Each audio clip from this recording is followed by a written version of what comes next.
अस्सलाम वालेकुम व्यूअर्स, आज आपके साथ शेयर करूंगी क्रिस्पी पोटैटो फिंगर्स की रेसिपी। तो इसके लिए मैंने 3 अदद आलू लिए हैं जिनको मैंने छीलकर छोटे पीसेस कर बॉईल कर लिया है। और जब ये ठंडे हो जाएं तो हम इसे हाथ की मदद से अच्छी तरह से मिक्स कर लेंगे। अब इसमें 1 teaspoon salt, 1 teaspoon red chilli flakes, 1 teaspoon black pepper powder और 1 टीस्पून गार्लिक पाउडर डाल दें और इन सबको अच्छी तरह से मिक्स कर लें। अब मैं इसमें 4 टेबलस्पून कॉर्नफ्लोर के डाल दूंगी और फिर से इन सबको अच्छी तरह से मिक्स कर लूंगी। इसे इतनी अच्छी तरह से मिक्स करें कि इसमें कोई भी पीस ना रहे और ये बिल्कुल इस तरह से यकजान हो जाएं। तो अब इसका थोड़ा सा पोर्शन लेकर एक छोटा सा बॉल बना लें। अब इसे इस तरह से रखकर इसको हाथों की मदद से बिल्कुल स्लाइटली घुमाते रहें और इस तरह से इसकी एक स्टिक तैयार कर लें। और इस बात का ख्याल रखें कि इसमें कोई भी क्रैक ना हो।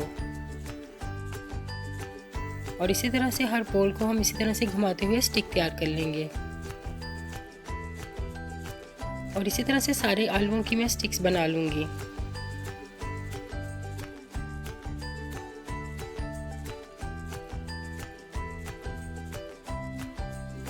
और ये इस तरह से सारी स्टिक्स मैंने तैयार कर ली हैं। अब एक प्लेट में सेसमी सीड्स लें और एक एक स्टिक को इसमें डालकर रोल करें और इस तरह से ये सब स्टिक्स तैयार कर लें।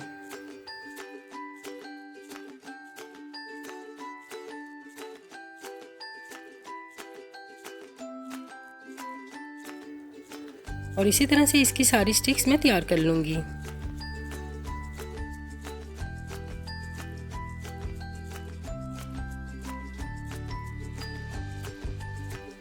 अब इन्हें 15 मिनट्स के लिए रेफ्रिजरेट कर दें। अब पहले से गर्म ऑयल में इन स्टिक्स को डाल दें